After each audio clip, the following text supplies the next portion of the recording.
کہ جو صحابہ ہیں جو اللہ پر ایمان لائے مہاجرین و انصار ہو اور اس کے ساتھ ان لوگوں کو بھی خوشخبری جنت کی دے دی جو صحابہ کے راستے میں چلے. تو صحابہ کرام سے اللہ راضی ہے. اللہ نے فرما دیا کہ رضی اللہ عنہم ورضوا عنہ. وہ صحابہ اللہ سے راضی اور اللہ صحابہ سے راضی ہے.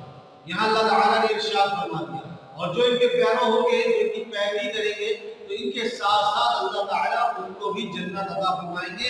اور اللہ تعالیٰ نے ان صحابہ کے بارے میں جنت کا بھی وعدہ فرما دیا جن کے لیے ایسے باغ رب تیار کر رکھے ہیں جن کے نیچے نہریں جاری ہوگی جن میں ہمیشہ رہیں گے. عزیز طلباء یہاں 3 آیات ذکر کی گئی. ایک آیت میں تو صحابہ کرام کے ایمان کو معیار بتایا جاتا ہے اور دوسری آیت میں اللہ تبارک و تعالیٰ نے صحابہ کو برا کہنے والوں کو جواب دے دیا. اور اس آیت سے پتہ چل گیا جو صحابہ کو خائن کہے گا خیانت والا کہے گا تو اللہ کی طرف سے جواب ہے کہ وہ خود خائن ہے. جو صحابہ کرام کو مرتد یا نعوذ باللہ کافر کہے گا تو وہ خود مرتد اور کافر ہے. اور جو صحابہ کرام کو بیوقوف کہے وہ خود بیوقوف ہے.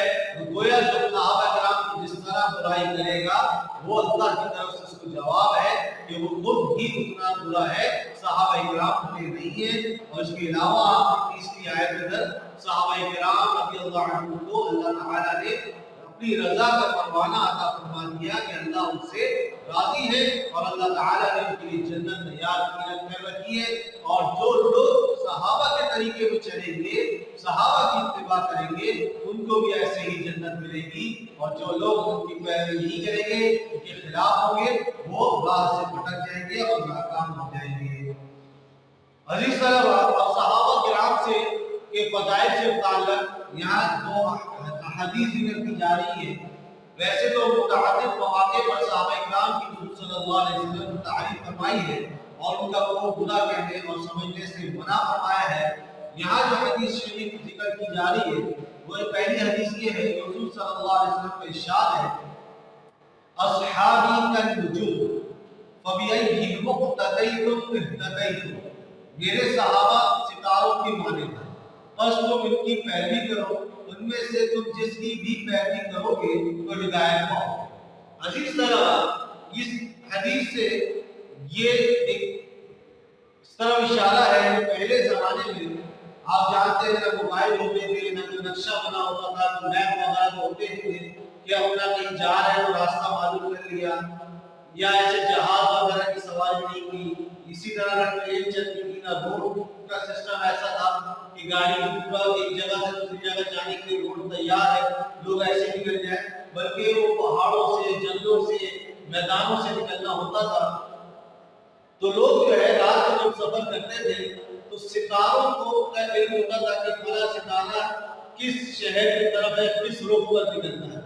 تو اس کی مدد سے لوگ جو ہے اپنا راستہ معلوم کیا کرتے تھے کہ مجھے فلاں جگہ جانا ہے تو فلاں ستارہ جو ہے اس کی پیروی کرتا ہوا چلوں گا اس کو دیکھتا ہوا اس کی رخ پہ چلوں گا تو میں فلاں جگہ پہنچ جاؤں گا. تو اسی سے حضور علیہ السلام نے صحابہ کو تعبیر کیا کہ جیسے ستارہ آپ کو راستہ دکھاتا ہے ایسے ہی یہ صحابہ ہیں. جب آپ ایک ستارے کی پیروی کرتے ہوئے اپنی منزل پر پہنچ جاتے ہیں اسی طرح صحابہ اکرام ستاروں کی طرح ہے. کسی ایک صحابی کی بھی پیروی کرنی اس کی اتباع کرنی تو آپ اپنے مقصد تک پہنچ جائیں گے اپنی منزل تک پہنچ جائیں گے. اور مسلمان کی اور اسلام کی منزل وہ اللہ کو پا لینا ہے وہ جنت کا مل جانا ہے. یعنی صحابہ کی پیروی کریں گے کسی ایک کی اتباع کر لی تو جنت ملے گی اور اللہ کی رضا مل جائے گی. اگلی حدیث جو ذکر کی گئی ہے اس میں صحابہ کرام رضی اللہ عنہ کو برا کہنے سے اللہ حضور صلی اللہ علیہ وسلم نے منع فرمایا ہے. وہ حدیث شریف جو حضور علیہ السلام نے ارشاد فرمایا اس کا ترجمہ ہے آپ صلی اللہ علیہ وسلم فرماتے ہیں اللہ سے ڈرو پھر اللہ سے ڈرو. تاکید فرما دی کہ اللہ سے ڈرو اللہ سے ڈرو.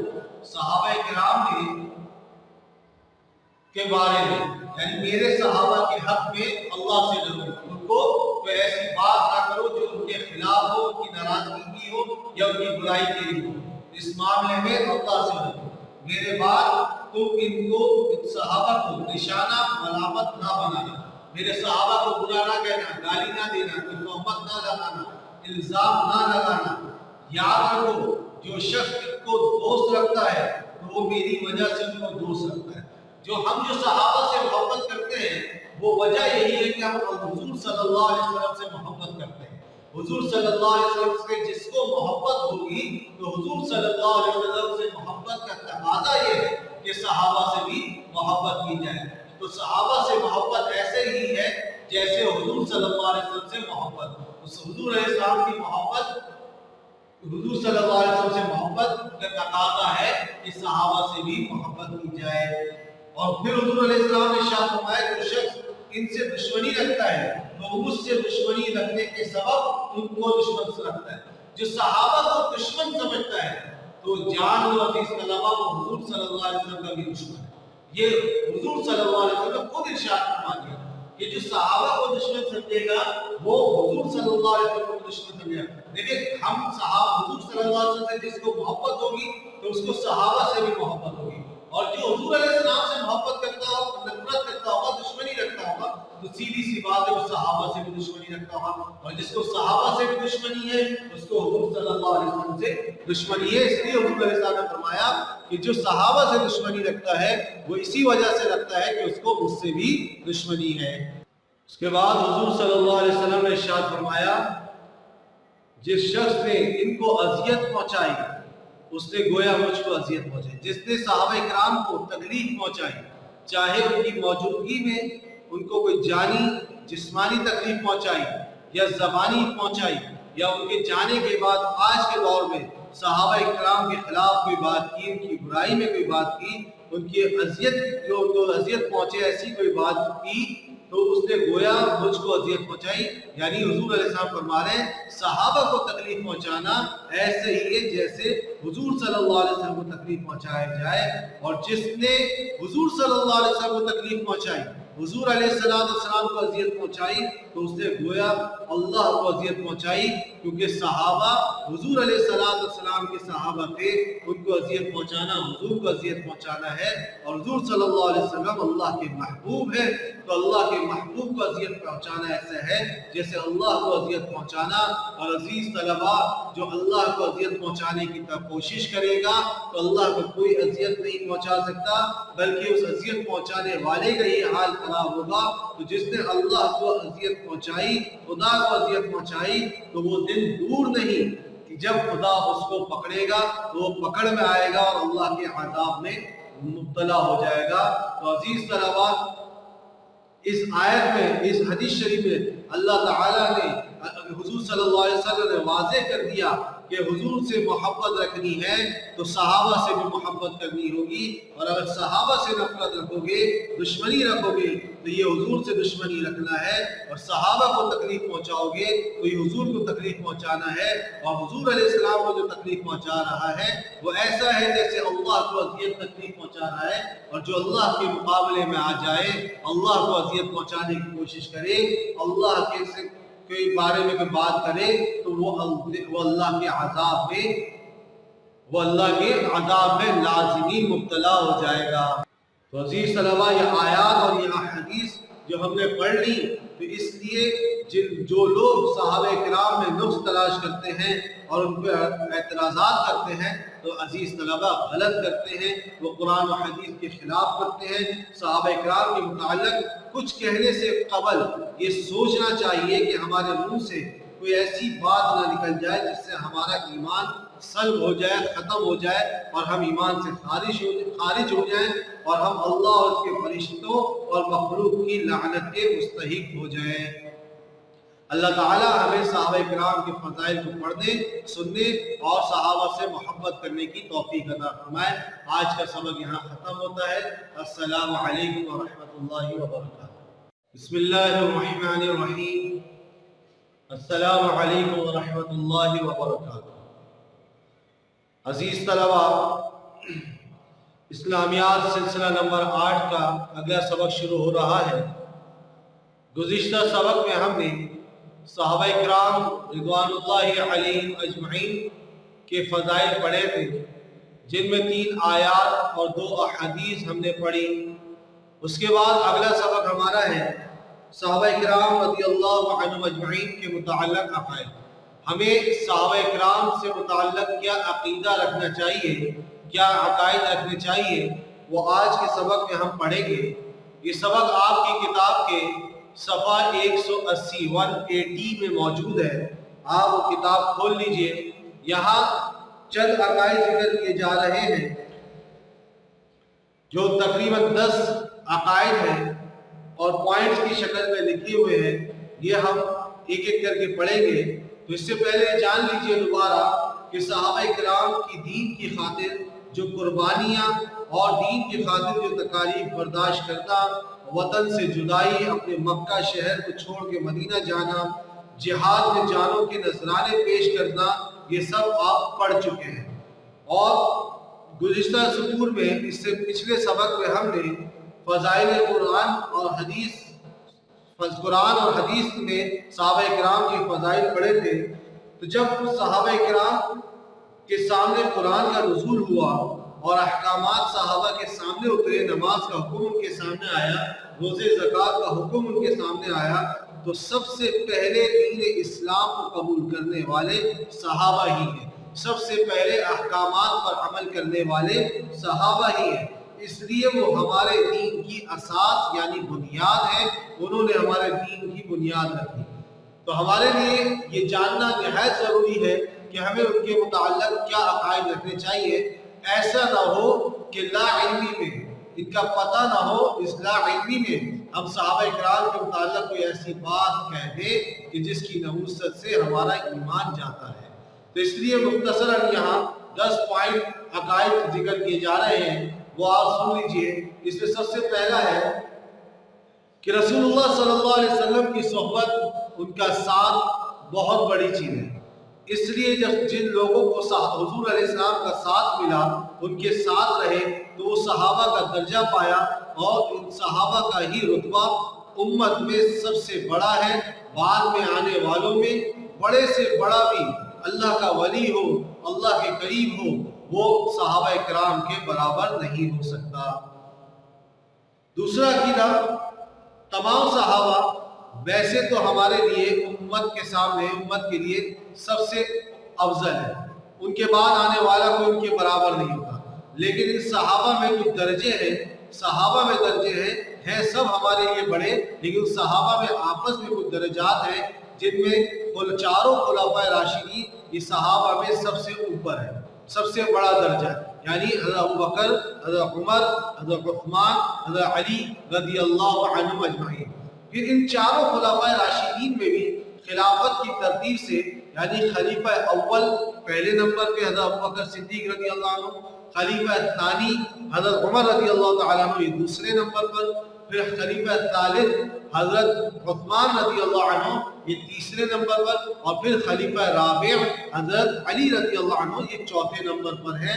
پھر ان خلفائے راشدین کے بعد مہاجرین اور انصار جو پہلے اسلام لائے، وہ صحابہ جو ہجرت سے پہلے ایمان لائے، اور ان کے متعلق اللہ تعالیٰ نے خود ارشاد فرمایا والسابقون الاولون. پھر ان سابقون الاولون کے بعد اہل بدر کا مرتبہ، ہجرت کے بعد جو غزوہ بدر میں شریک ہوئے وہ ان کا مرتبہ ہے، ان کا درجہ ہے، باقی صحابہ سے بڑھ کر.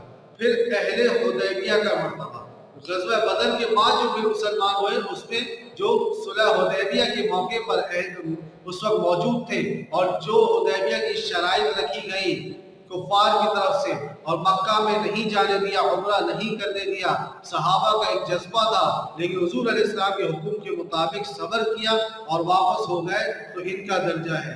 اور ان کے بعد فتح مکہ سے پہلے مسلمان ہونے والے، جو مکہ فتح ہونے سے پہلے مسلمان ہوئے، ان کے بعد باقی تمام صحابہ کا مرتبہ ہے.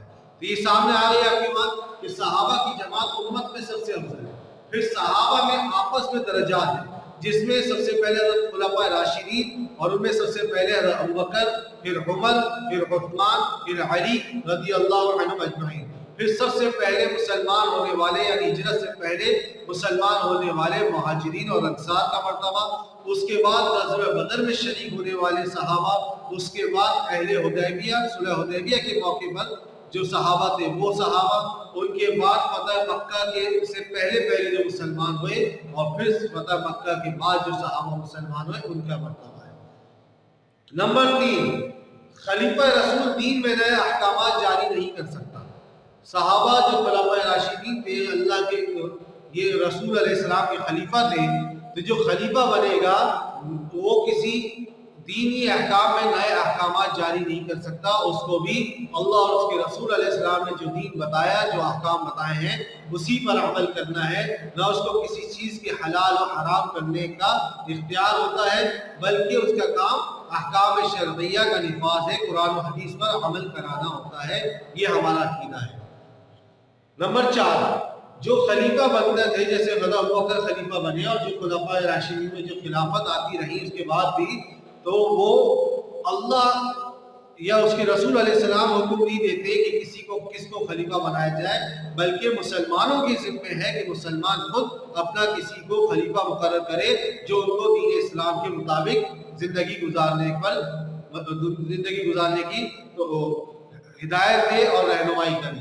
خلفائے راشدین کی خلافت کا پسندیدہ ہونا یہ قرآن سے ثابت ہے کہ خلفائے راشدین کی خلافت یہ پسندیدہ ہے۔ یہ 4 خلفاء کی ان کا ذکر اشارتاً اللہ تعالیٰ نے قرآن میں کیا ہے، لیکن اس میں یہ حکم نہیں دیا کہ ان کو خلیفہ بنایا جائے۔ مسلمانوں نے باقاعدہ خود حضرت ابوبکر کو خلیفہ منتخب کر کے ان کے ہاتھ پر بیعت کی تھی۔ حضور علیہ السلام نے جاتے جاتے ان کے خلیفہ بنانے کا نہیں فرمایا تھا، بلکہ مسلمانوں نے خود ان کو خلیفہ منتخب کر کے بیعت کی۔ نمبر 5، حضور علیہ السلام کی ازواج مطہرات 11 تھیں۔ یہ بھی صحابیات ہیں اور امت کی ماؤں کا درجہ رکھتی ہیں۔ تمام امت کی ماؤں کی طرح ہے ازواج مطہرات حضور علیہ السلام کی بیویاں۔ 11 بیویاں تھیں، جن میں سے 2 کا انتقال حضور علیہ السلام کی موجودگی میں ہو گیا تھا، جن میں سے حضرت خدیجہ الکبریٰ رضی اللہ عنہا اور زینب بنت خزیمہ رضی اللہ عنہا۔ اس کے بعد جو حضور علیہ السلام دنیا سے جا رہے تھے تو 9 بیویاں اس وقت موجود تھیں، جن کے نام حضرت عائشہ، حضرت حفصہ، حضرت ام حبیبہ، حضرت زینب بنت جحش، حضرت ام سلمہ، حضرت صفیہ، حضرت سودا، حضرت جویریہ اور حضرت میمونہ رضی اللہ عنہن اجمعین۔ یہ سب خواتین یا عورتیں خدا اور رسول کی برگزیدہ اور تمام امت والوں کی مائیں تھیں، اور تمام جہان کی ایمان والی عورتوں سے افضل تھی۔ دنیا میں جتنی عورتیں ہیں ان سب سے افضل ہیں یہ خواتین جو حضور علیہ السلام کی بیویاں تھیں، اور ان میں بھی 11 خواتین میں بھی 2 خاتون، 2 ازواج مطہرات میں سے 2 ایسی ہیں جن کا مرتبہ باقی 9 پہ زیادہ افضل ہے، وہ حضرت خدیجہ اور حضرت عائشہ صدیقہ رضی اللہ عنہما ہیں۔ آپ صلی اللہ علیہ وسلم کی 4 صاحبزادیاں تھیں، 4 بیٹیاں تھیں، یہ بھی چاروں صحابیات تھیں، جس میں حضرت زینب بڑی بیٹی تھی جن کا نکاح حضرت ابو العاص رضی اللہ عنہ سے ہوا تھا، پھر حضرت رقیہ تھی، اور پھر حضرت ام کلثوم تھی۔ ان دونوں کا نکاح یا کے بعد دیگر حضرت عثمان کے ساتھ ہوا۔ پہلے حضرت رقیہ کا نکاح ہوا، جب ان کا انتقال ہو گیا تو پھر حضرت ام کلثوم کا نکاح بھی حضرت عثمان سے ہو گیا، اور چوتھی اور آخری بیٹی حضرت فاطمہ رضی اللہ عنہ تھی جو حضرت علی رضی اللہ عنہ کے نکاح میں تھی۔ یہ چاروں صاحبزادیاں بڑی برگزیدہ اور صاحب فضائل تھی، فضیلت والی تھی۔ ان چاروں میں حضرت فاطمہ کا رتبہ سب سے زیادہ ہے۔ وہ اپنی ماؤں ازواج مطہرات جو ہیں ان کے علاوہ 11 ازواج مطہرات کے علاوہ جنت کی تمام عورتوں کی سردار ہوگی۔ نمبر 7، حضرت صلی اللہ علیہ وسلم کے 10 چچا تھے، جن میں سے صرف حضرت حمزہ اور حضرت عباس رضی اللہ عنہما ایمان لائے تھے۔ دونوں کے بہت سارے فضائل ہیں۔ اور حضور صلی اللہ علیہ وسلم کی 5 بیٹیاں تھیں، جن میں سے صرف حضرت صفیہ رضی اللہ عنہا مسلمان ہوئی تھی۔ 8واں عقیدہ ہمیں یہ رکھنا ہے، مہاجرین اور انصار بالخصوص اہل حدیبیہ میں باہم عداوت بیان کرنا بے دینی ہے، قرآن مجید کی نصوص صریحہ کے خلاف ہے۔ ان کے درمیان یہ آپس میں دشمنی تھی، یہ باتیں کرنا بالکل قرآن و حدیث کے خلاف ہے۔ 9واں عقیدہ، صحابہ کرام کے باہمی اختلافات کا بیان کرنا بغیر شرعی مجبوری کے حرام۔ صحابہ میں اگر کسی وجہ سے کوئی اختلاف ہوا ہے تو اس کو بیان کرنا، اس کے بارے میں باتیں کرنا یہ جائز نہیں ہے، حرام ہے۔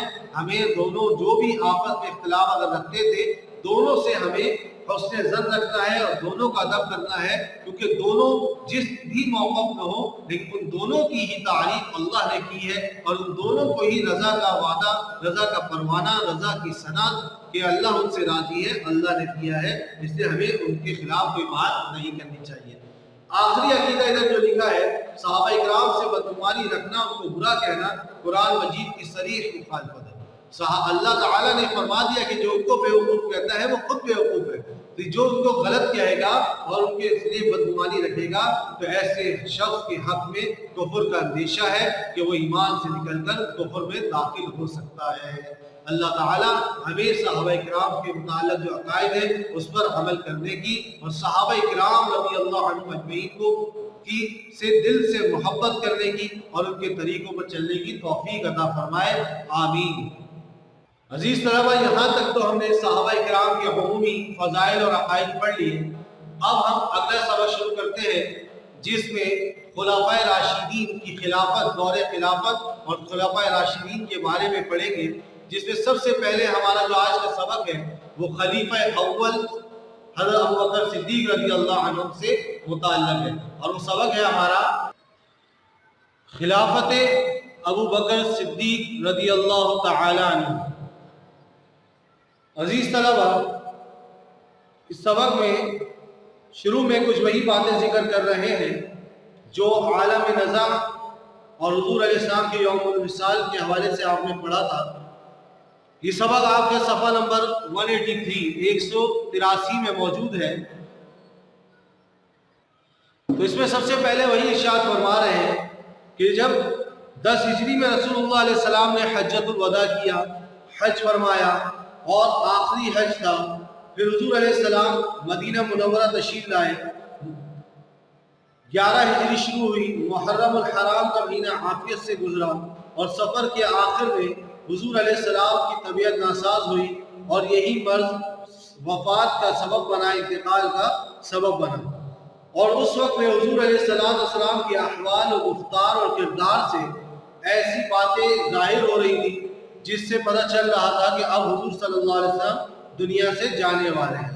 وہ ساری چیزیں آپ نے پڑھ لی تھی، اور پھر حضور علیہ السلام نے اپنا آخری ہفتہ، آخری ایام حضرت عائشہ صدیقہ رضی اللہ عنہ کے حجرے میں گزارے اور مسجد میں تشریف لے جایا کرتے تھے جب تک ہمت رہی نماز پڑھاتے رہے، لیکن جب ہمت ختم ہو گئی حضرت ابوبکر صدیق رضی اللہ تعالیٰ عنہ کو امامت کے لیے منتخب فرمایا اور آپ نے پڑھ لیا۔ علماء کے بالاتفاق حضور علیہ السلام کی موجودگی میں ابوبکر رضی اللہ تعالیٰ عنہ کی پڑھائی جانے والی نمازیں کل 17 ہیں، اور یہی جو حضور علیہ السلام کی موجودگی میں حضرت ابوبکر رضی اللہ عنہ نے امامت کی، یہی امامت فضیلت ابوبکر کی واضح نشانی ہے، اور اسی نشانی کو خلافت صدیقی ثابت کرنے کے لیے حضرت ابوبکر رضی اللہ عنہ کو خلیفہ اول بنایا جائے، اس چیز کو ثابت کرنے کے لیے یہی حضور کی موجودگی کی امامت کی مثال حضرت علی رضی اللہ تعالیٰ عنہ نے خود دیتے ہوئے فرمایا۔ حضرت علی فرماتے ہیں، لما قبض النبی صلی اللہ علیہ وسلم نظرنا فی امرنا فوجدنا النبی صلی اللہ علیہ وسلم قد قدم ابا بکر فی الصلاة فرضینا لدنیانا من رضی النبی صلی اللہ علیہ وسلم لدیننا فقدمنا ابا بکر۔ حضرت علی فرماتے ہیں کہ جب ہم نے نبی علیہ السلام کی وفات کے بعد خلیفہ مقرر کرنے کے لیے دیکھا کہ کس کو خلیفہ بنایا جائے، خلافت کے معاملے میں غور کیا، تو ہم نے دیکھا کہ حضور علیہ السلام نے ہمارے دینی معاملے میں جو دین کا معاملہ تھا یعنی نماز، اس میں ہم اپنی موجودگی میں ہمارا امام حضرت ابوبکر کو بنایا۔ جب دینی معاملے میں حضور علیہ السلام نے ہمیں ہمارا امام ابوبکر کو بنایا، تو دنیاوی معاملہ یہ جو سلطنت کا خلافت کا معاملہ ہے، اس معاملے میں بھی ہم نے حضرت ابوبکر رضی اللہ تعالیٰ عنہ کو اپنا امام، اپنا خلیفہ مقرر کیا اور ان کو مقدم کر دیا۔ پیر کے دن جس وقت حضور علیہ السلام کی وفات ہوئی،